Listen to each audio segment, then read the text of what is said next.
사랑하는 성도 여러분, 오늘 본문 시편 90편은 시편 전체에서 유일하게 하나님의 사람 모세의 기도라는 표제가 붙어있는 시편입니다. 모세는 광야 40년 동안 수많은 죽음을 목격한 사람입니다. 출애굽 1세대가 하나둘 쓰러져 갈 때 그는 인간의 유한함을 누구보다 뼈저리게 경험한 사람입니다. 그 모세가 오늘 기도하는 거예요. 주여, 주는 대대의 우리의 거처가 되셨나이다.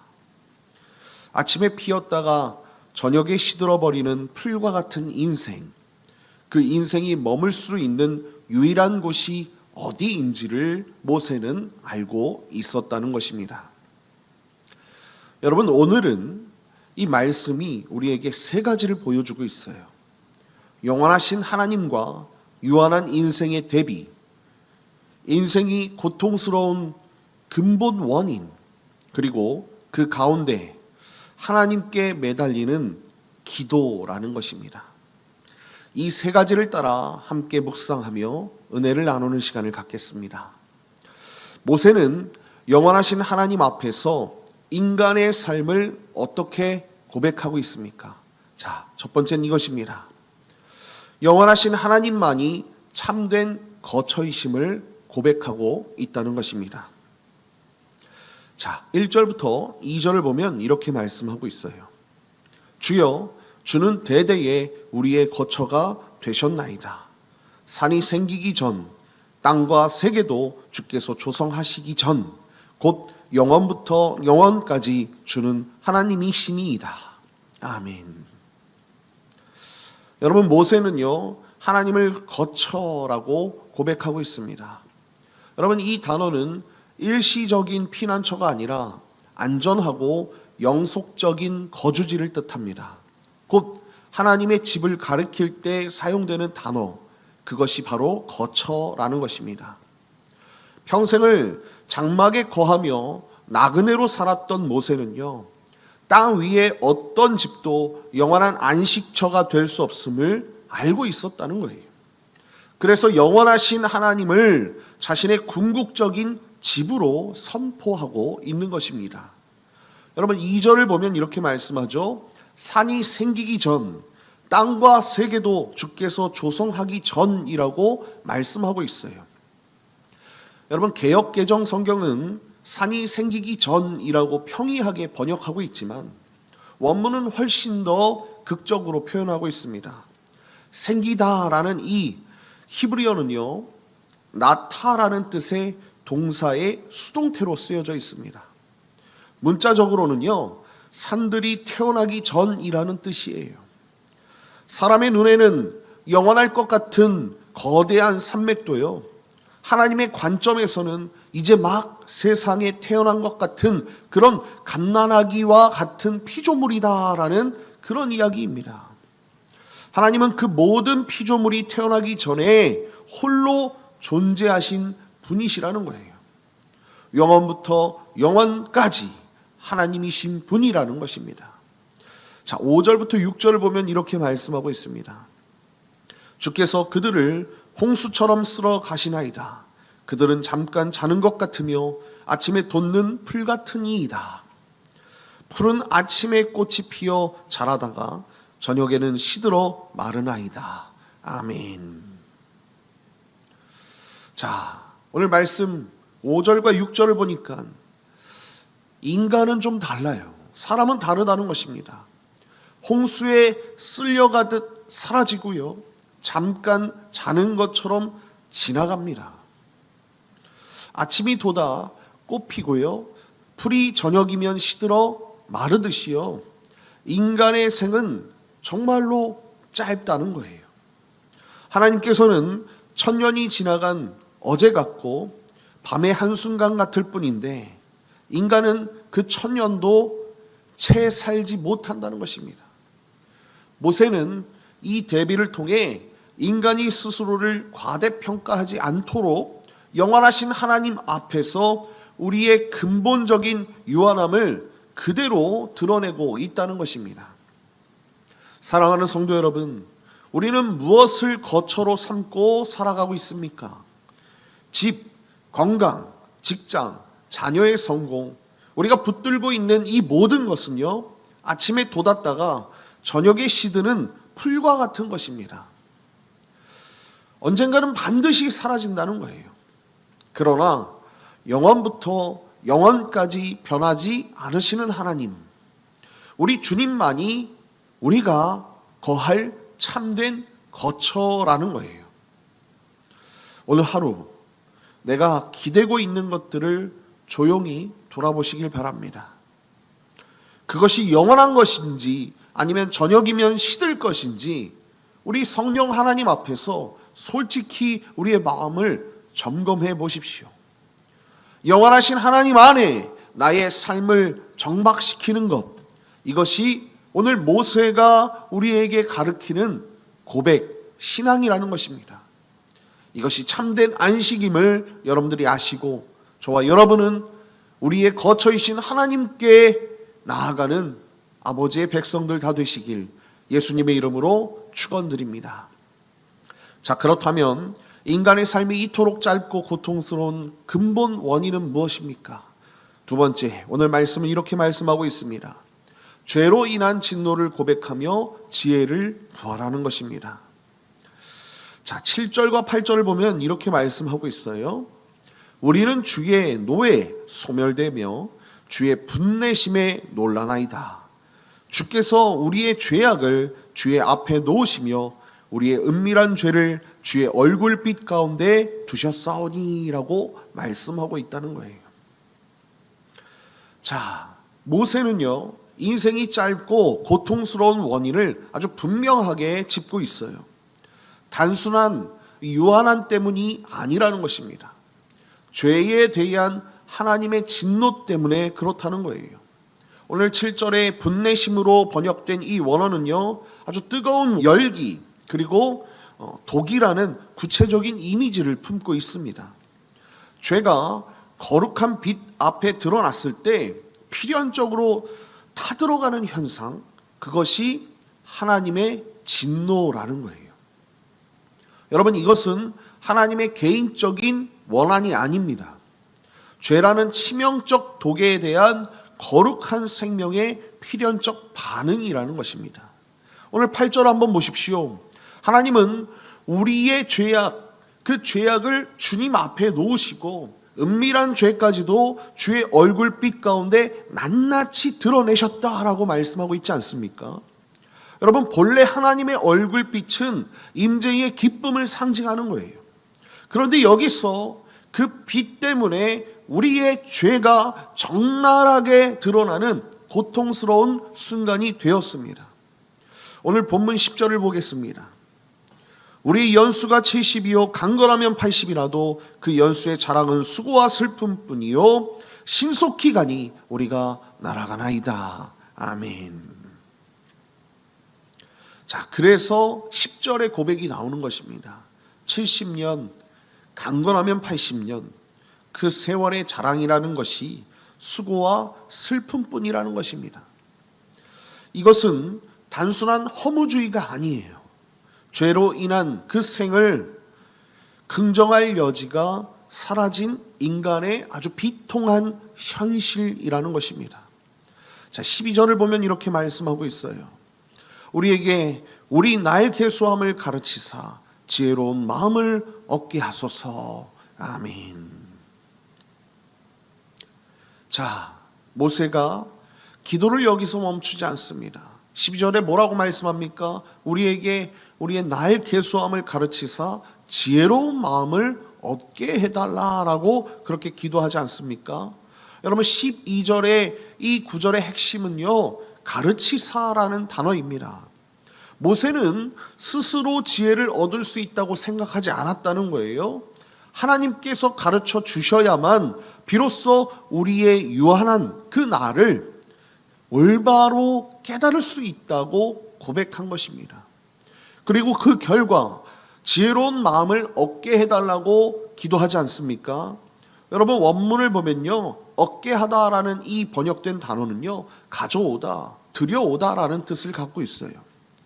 인생의 유한함을 직시하고 인정하는 것이 바로 지혜가 우리 마음속으로 들어오는 통로가 되는 것입니다. 사랑하는 성도 여러분, 우리는 자신의 죄를 인정하기보다 합리화하는 데 익숙해져 있습니다. 회개보다 자기 위로가 더 편한 것이 우리의 현실이라는 거예요.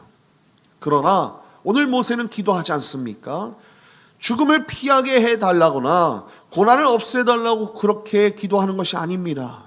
다만 나의 끝을 알게 하시고, 그래서 하나님 앞에 올바르게 살아가는 그 지혜를 달라고, 그 지혜를 얻게 해달라고 그렇게 기도하는 것이에요.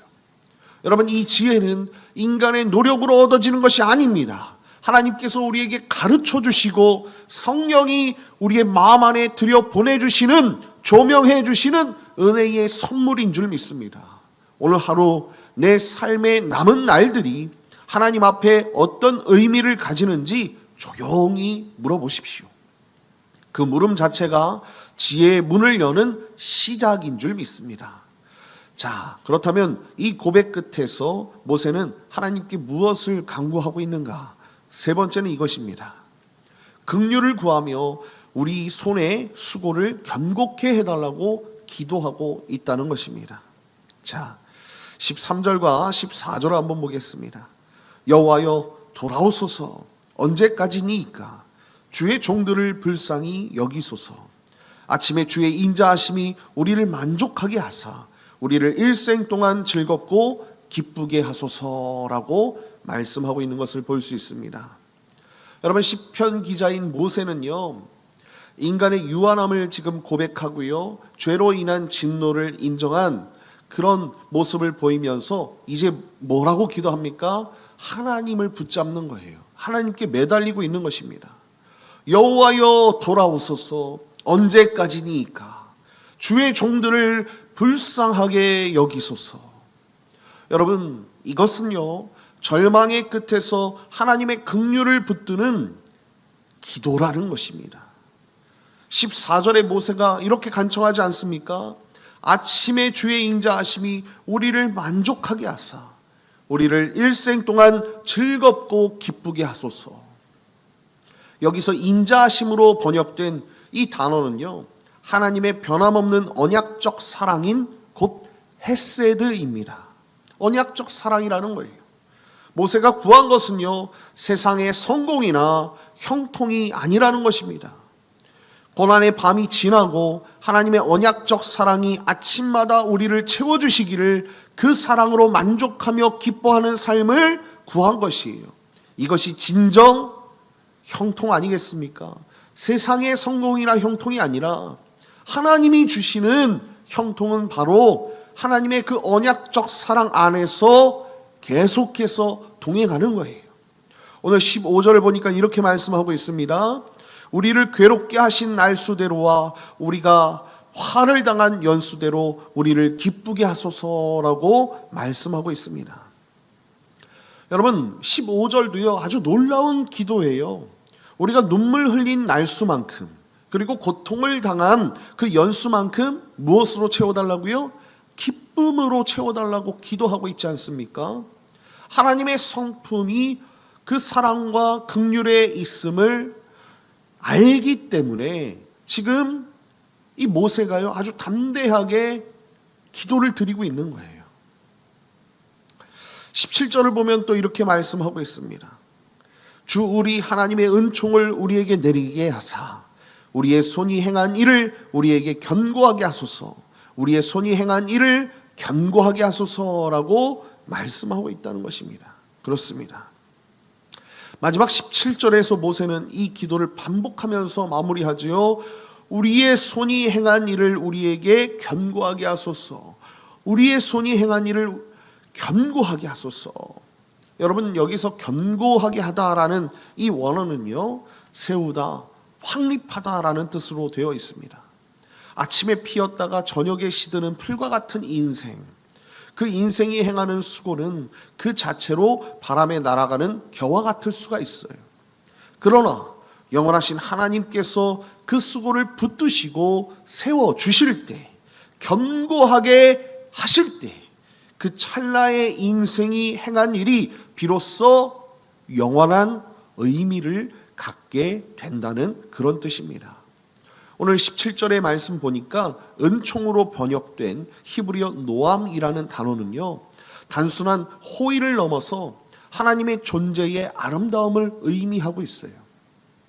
수고와 슬픔뿐인 유한한 인생의 그 의미를 우리가 깨닫는 그 순간, 영원한 하나님의 아름다움, 그 은총이 우리 위에 머무른다라는 그런 뜻입니다. 사랑하는 성도 여러분, 우리의 수고가 영원한 의미를 갖는 길은 단 하나뿐입니다. 영원하신 하나님께서 그 수고를 붙드시고 확증해 주시는 거예요. 오늘 직장에서 하는 일이, 가정에서 감당하는 그 수고, 교회에서 드리는 그 섬김, 이 모든 것이 내 능력으로 그 의미를 만드는 것이 아니라 하나님이 함께 세워주실 때 비로소 가치를 갖게 되는 것입니다. 그러므로 우리의 기도는 모세의 기도와 같아야 할 줄 믿습니다. 주여, 나의 수고를 주께서 세워주시옵소서. 나의 수고를 주님께서 견고케 하여 주시옵소서. 여러분, 내 힘으로 의미를 만들려는 그 조급함을 내려놓으십시오. 하나님의 은총, 그 아름다우심 아래 우리가 맡겨진 그 자리에서 묵묵히 주님의 그 말씀대로 충성하고 순종하면 분명히 하나님께서 우리의 삶의 의미를 붙들어 주시고 영원한 의미로 만들어 주실 줄 믿습니다. 결론입니다. 사랑하는 성도 여러분, 북부 유럽 르네상스 미술의 거장 한스 홀바인의 작품 중에 대사들이라는 그림이 있습니다. 이 대사들이라는 그림은요, 1533년에 완성된 초상화입니다. 여러분, 이 그림에는요, 프랑스 대사 두 사람이 등장하는데요, 장 드 당트빌과 조르주 드 셀브입니다. 이 두 사람이 등장해요. 그런데 이 그림에는 한 가지 비밀이 숨겨져 있어요. 두 사람 발 앞에 형체를 알 수 없는 사물이 아주 비스듬히 그려져 있다는 것입니다. 정면에서는 보이지 않지만 비스듬한 각도에서 바라보면 그것이 해골임을 알게 돼요. 한창 젊고 화려한 이 두 사람, 다양한 학문을 익히고 외국에서 대사로 진출해서 역할을 감당하는 이 두 사람의 초상화에 아주 놀랍게도 그들의 미래가 함께 그려져 있다는 것입니다. 여러분, 이 해골이 의미하는 바가 무엇입니까? 아무리 화려하고 멋지고 젊어도요, 결국 죽는다라는 뜻입니다. 사랑하는 성도 여러분, 오늘 본문에서 모세가 우리에게 보여준 것이 바로 이것입니다. 우리의 인생은 아침에 피었다가 저녁에 시드는 풀과 같습니다. 70년, 80년을 살아도 그 자랑은 수고와 슬픔뿐이요 신속히 날아간다, 지나간다고 그렇게 말씀하고 있지 않습니까? 그러나 모세는요, 그 허무 앞에서 주저앉지 않았습니다. 영원하신 하나님을 붙들고 기도했다는 거예요. 주여, 주는 대대에 우리의 거처가 되셨나이다.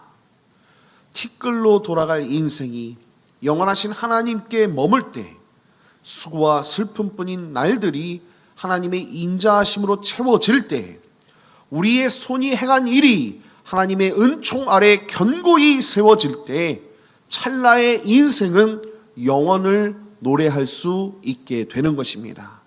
오늘 하루도 티끌 같은 나를 붙드시는 영원하신 하나님께 나의 삶을 맡기며 믿음으로 나아가시는 저와 여러분 다 되시길 예수님의 이름으로 간절히 축원드립니다.